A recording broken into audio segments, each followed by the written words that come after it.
Karlı dağlar karlanmış, karlan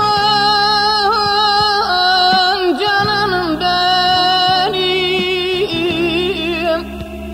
Kaç yıldır da küsülüyüm yarlan dağlar, yaz gelsin söyle tez gelsin. Kaç yıl oldu küsülüyüm yarlan dağlar, yaz gelsin söyle tez gelsin. Hiçbir merhametli komşu yok mu?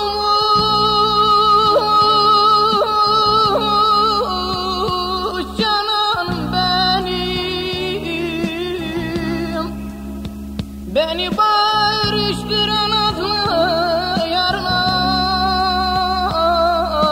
dağlar, yaz gelsin söyle tez gelsin. Beni konuşturan adlı yarlan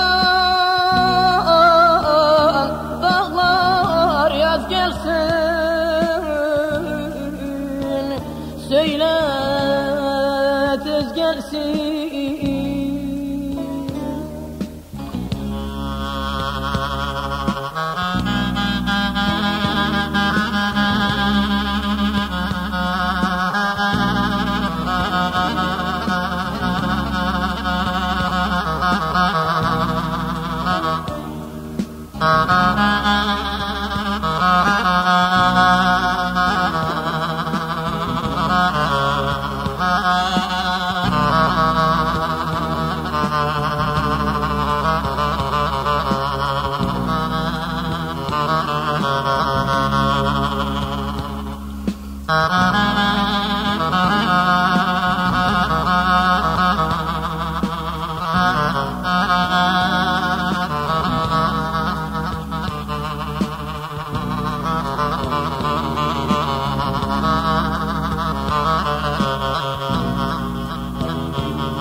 Ne dağı var ne çimeni pınarı,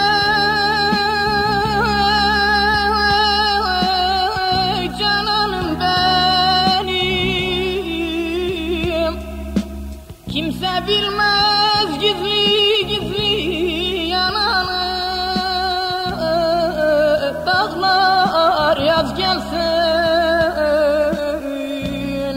söyle tez gelsin.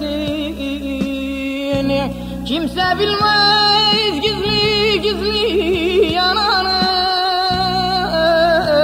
dağlar, yaz gelsin söyle tez gelsin. Benim aşkım gizli gizli dolanır,